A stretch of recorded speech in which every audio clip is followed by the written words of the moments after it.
Hey, CE Impact subscribers, welcome to the Game Changers Clinical Conversations podcast. I'm your host, Josh Kinsey, and as always, I'm excited about our conversation today. Traveling opens the door to new experiences, but it also comes with health risks that pharmacists are uniquely positioned to help prevent. In this episode, we'll discuss essential vaccines, medications, and counseling strategies to ensure travelers stay healthy before, during, and after their journey. It's so great to have Regina Richardson with us for today's guest for this episode. Regina, thanks for joining us. Thank you for having me. Yeah. So for our learners out there, Regina, go ahead and take a couple of minutes and introduce yourself. Tell us a little bit about your practice site and maybe why you're passionate about today's topic. Sure. So I am originally from Ohio, and I attended Ohio Northern University. Since graduating, I have lived in Richmond, Virginia, and I've worked for a retail pharmacy, and now I work at Bremo Pharmacy, which is a local independent here in Richmond. Our practice site is unique. We like to think of ourselves as cutting edge, so we try to do all the new and great things that are coming in pharmacy. And one of those is we have a travel clinic. So one of my colleagues, probably almost 10 years ago, had the idea to start a travel clinic. It started very small, and now it has grown to where we get referrals almost every day of patients who are traveling and looking for our services. So I love to travel myself, and I have had challenges in the past, finding what I needed for travel. And so I think it's great to have this service and offer education and medication that patients need. Yeah, it's awesome. And I would assume that there probably aren't that many pharmacies or travel clinics nearby. You said that you get a lot of referrals. So I would imagine you probably get 60, 90-mile radius of referrals, if not more sometimes with things. So yeah, there definitely are people who come from fairly far away. There is a large travel health. That's all they do. It's not a pharmacy. They, I think, have some restrictions on insurance that, kind of pushes people to use us instead. Yeah, well, that's great. Well, thanks again, Regina, for taking time out of your schedule. I can see that you are at work. I know you're at work, yes. So I appreciate you and also your staff for allowing you the time to step away and join us for this episode. So we're very grateful. Well, without further ado, let's jump into some of our topic for today. So one thing I want to talk about, it's been a long time since I've traveled abroad. I've been on a few trips here and there, but probably a couple decades since I've been like overseas per se. So I feel like I'm not even really in the know anymore. So I'm looking forward to learning more about things, but just remind us, what are some of the common risks and preventable illnesses that are associated with international travel? Like, what are the ones that you all see the most of that you're treating patients for? I think the risks fall into two categories. The one is things that people contract from contaminated food and water. Mm-hmm. And the other is mostly mosquito-borne, but insect-borne infections. Sure. Okay. So, in your bucket of food and waterborne illnesses, there's tons of things, obviously, that you can run into. Sure. Viruses, bacteria, parasites. The things that we really look at preventing are hepatitis A and typhoid. Those are, what vaccines exist to prevent. Mm-hmm. And then we also really try to set people up with an antibiotic to treat an infection should they get one for their trip. And then the other bucket of things are, insect-borne or mosquito-borne illnesses. So yellow fever and malaria are definitely the most common. And what I guess regions or areas are we looking at to where those are of concern? Like if someone's going to London, England over the summer, like, is that a concern, or are we looking at, certain regions and areas of things where we have problems? Yeah. So the biggest, so most of Europe, especially Western Europe, there's not a lot of concern there. beyond what you would be concerned about here in the Here. United Sure. States. Sure. So our most common patient is going to Asia, especially Southeast Asia, Africa, and South and Central America. Okay. Those are the places where, they have these infections and things where we want to provide them some prevention before they go. Sure. So if that's the region where your patients are traveling, then those are the moments where you could jump in as a pharmacist with some counseling, some recommendations, some reminders. Great. Mhm. So what obviously our listeners are pharmacists. So we always like to make sure that we're highlighting the role that they have in this. So what are some of the things that pharmacists can do in this space? Obviously, prescribe or dispense medication is one of the things, but like specifically talk about what exactly can they dispense? What are some of the things that go along with the prevention and the treatment? And then some of the counseling, I think is probably key. So yeah, as pharmacists, we have a protocol in place um, to prescribe and administer travel vaccines with a doctor. Our state, we can prescribe and administer routine vaccines, but travel is kind of exempt from that. So Got we it. have a protocol that includes travel vaccines so that, anytime a patient was asking about them, or maybe they request one vaccine, they say they're traveling, we can kind of assess and make those recommendations in the moment. Sure. So Um, basically like, oh, you're going here and you thought you only needed this, but you actually need this too. So yeah. yes. If you're seeing requests for things that are typically for travel, that could be an opportunity for pharmacists to Oh. kind of step in. Or even if you receive a prescription for an anti-malarial medication, I mean, Hmm. that is pretty much only used for travel. Yeah, So that's a you flag might right be, there. Yeah. Yeah. yeah, you might be prompted to ask, do you have all your vaccines? Is this, something that we can help you with? Yeah. Um, and then also, yeah, just counseling on the medication. So making sure patients understand that, if they have an anti-malarial medication, making sure they understand how to take it, that it's for prevention. It doesn't guarantee that they won't get malaria, unfortunately. So they still have to use other precautions. Mhm. Like traveler's diarrhea, antibiotics, those are not going to prevent them from getting sick. It's for them to take if they are getting sick, Take or this. if they do get sick. So, being the person to provide that additional education when they pick Right. up their medication. Yeah, the clarity over, this antibiotic prescription is only if you need it. Like, don't just start taking this when you get to your destination or whatever. So yeah. Yeah. So we talked a little bit about destination specific risks. So some of the regions and some of the areas where we're looking at those things. And I love the fact that you kind of divided it into two buckets. I think that's super helpful to remember. What are some of the patient specific factors that we should consider as well? I think that when it comes to, foodborne illness and contaminated water, that kind of thing, you just want to be a little bit more cautious, perhaps provide additional doses of antibiotics if someone is immunocompromised, or, Mm, an older patient who might have more complications from some type of infectious diarrhea, or, GI infection. You mm, also might counsel that they should seek medical attention a little bit sooner than maybe a younger, healthier person who might recover on their own, sure, sure. or be less susceptible to dehydration. Yeah.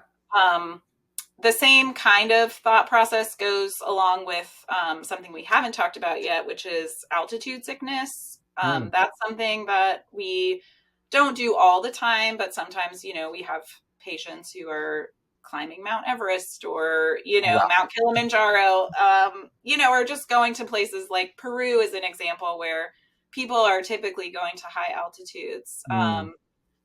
People who are older are going to be more susceptible to some of those things. So just making sure they understand the risks, and that their preventative medication is really important. Yeah.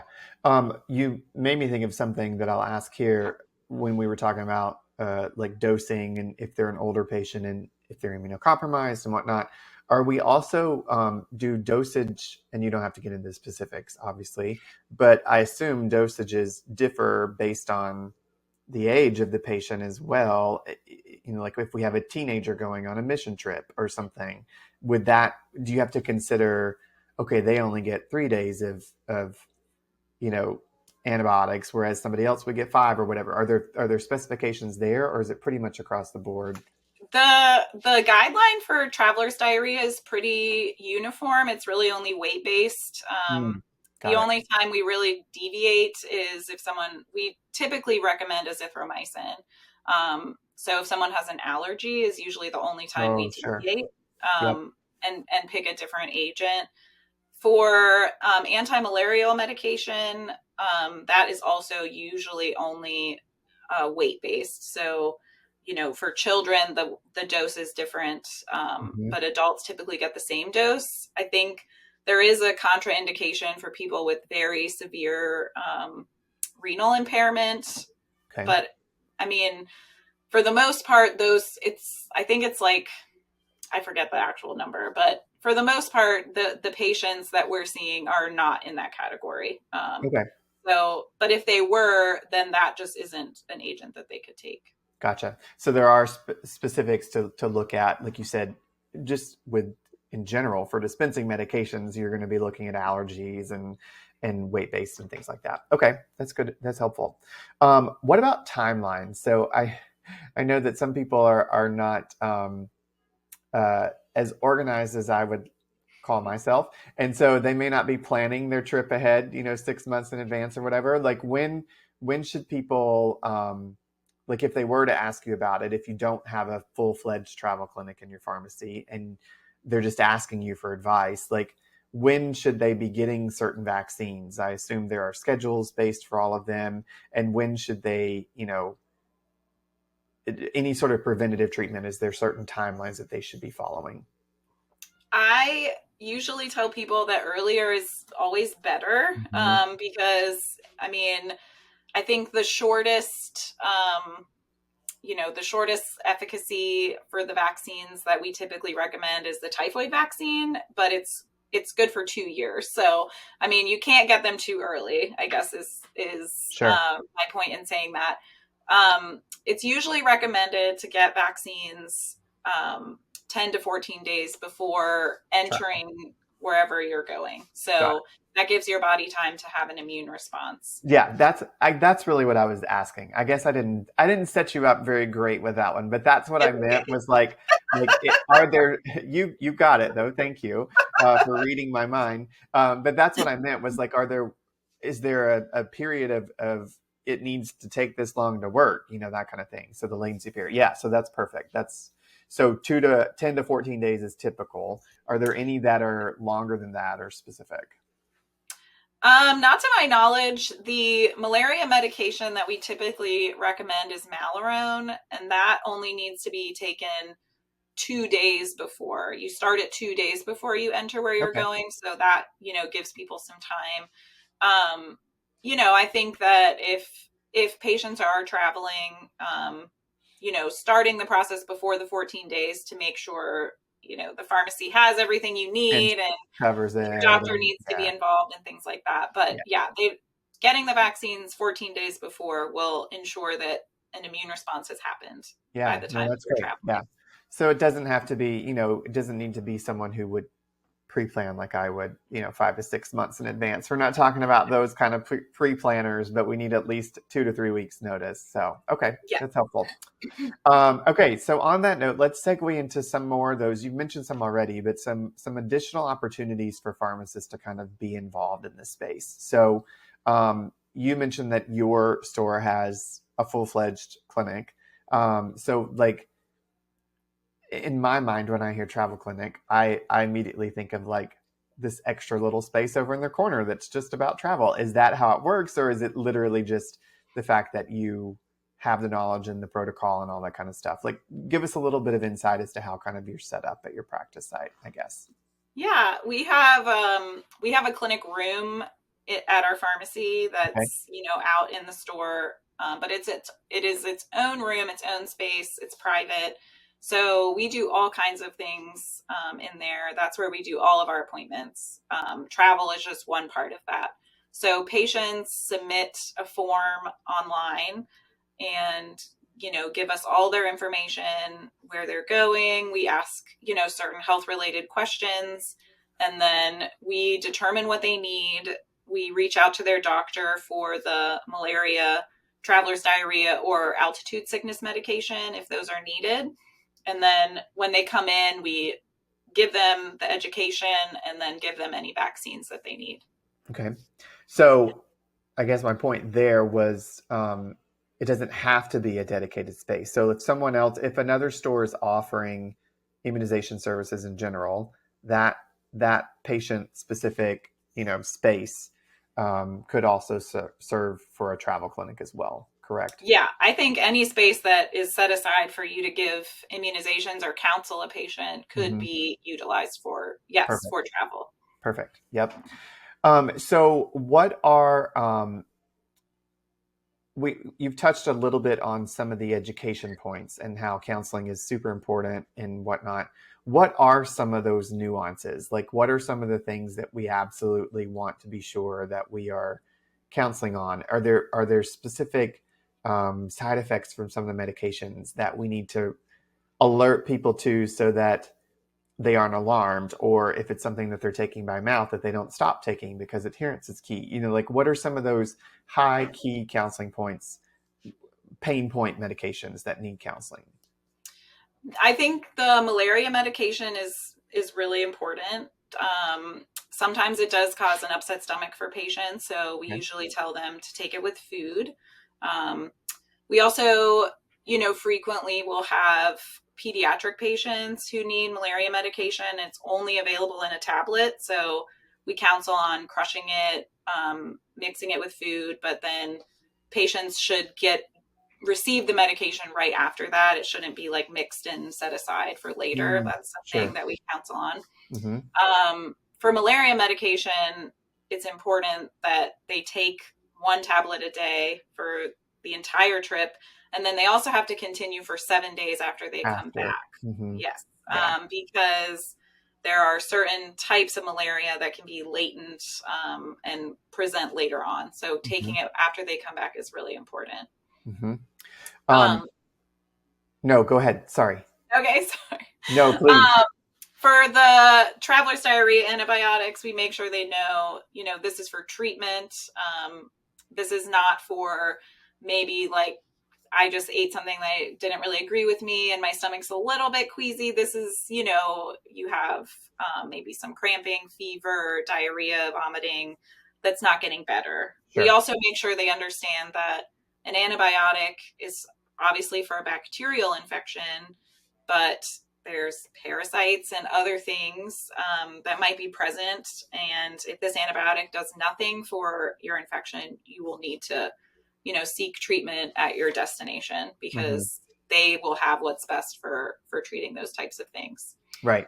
And unfortunately, some of that is, I imagine, would be a catch. I've never been in this situation before, but it's almost like catch 22, where it's like you got sick from the water and now you are dehydrated and you need to hydrate. But, so I would imagine that could become problematic. Do you all offer any sort of guidance there, or is that kind of the situation where you're like, you need to seek medical care because it needs to probably be, you know, replenished Do we today? offer education on dehydration? Yeah, like how would you hydrate in an area that you got sick from the water to begin with? You Yes, know? that's true.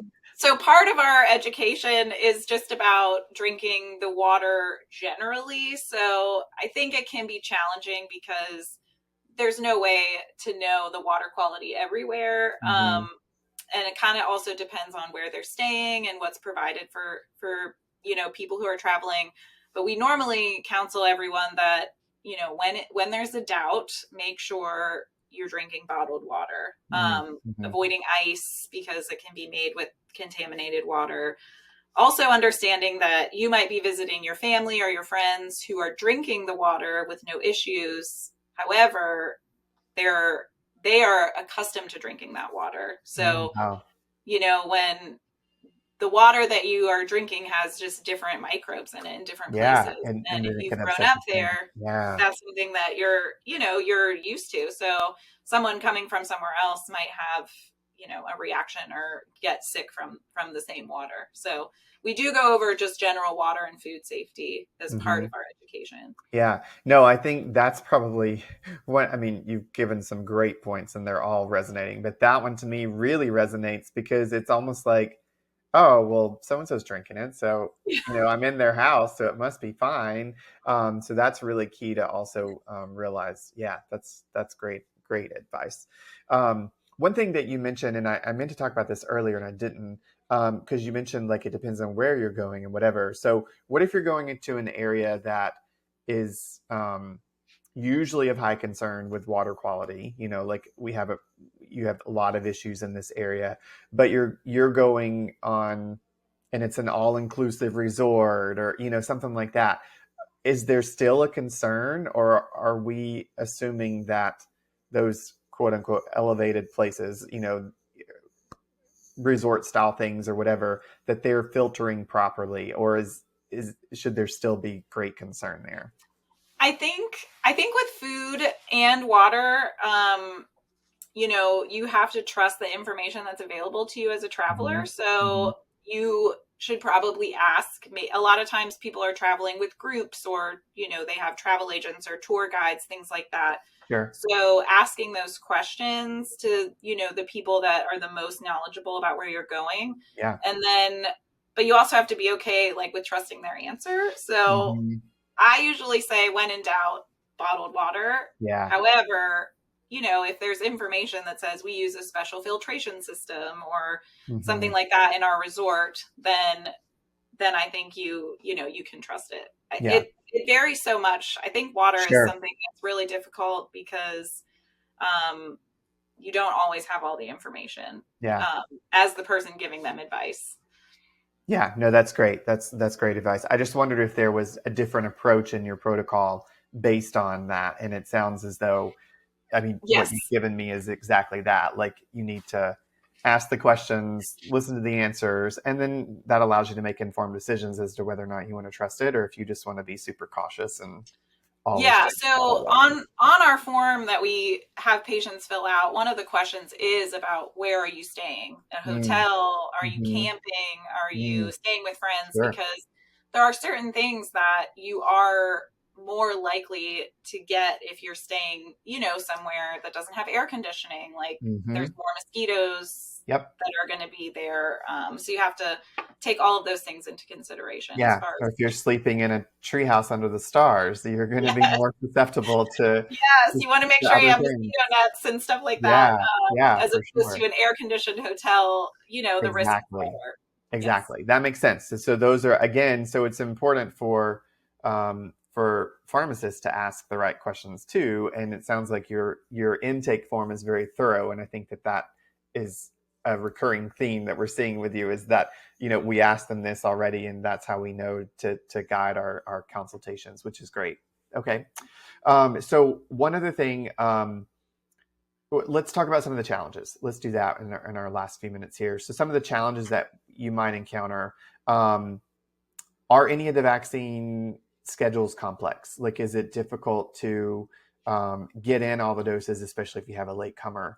Or is it, that they have to come back for a second dose? And if they don't come back within a certain period, then, like some of those kind of issues where it's like, oh, you got to start over again or whatever. So, are there any concerns like that with any of the travel vaccines? For the most part, it's fairly straightforward. Okay. So our most common vaccines are hepatitis A, um, which is 2 doses, one and then 1 in 6 months. However, the first dose does give really good coverage for the short term. Mm, So that first dose is going to usually cover that person for their trip. And then we do recommend that they come back after 6 months to get their second dose for lifetime immunity. Um, but that but one is they not. wouldn't need to plan ahead 6 months to come get the first. No. Right. Okay. Yeah. Yeah, That because their that makes first sense. dose, does Is give what them. covers them. Okay. Yeah. The second one is typhoid. So that's just 1 dose. It lasts for 2 years. So that one's very straightforward. Super easy. Yeah. Um, the other one that is really common is yellow fever. Mm-hmm. They recently, within the last couple of years, have changed the guidelines on yellow fever. So one vaccine provides lifetime coverage. Okay. That one, yellow fever, is the trickiest vaccine because there's a card that you have to give patients, Right. and certain countries require the card. So we have to make Mm-hmm. sure we're filling it out correctly, that they meet all the requirements. There's also a medical waiver that some patients can get. So Mm. it's a live vaccine. So there's, patients who are immunocompromised might not be eligible to get it.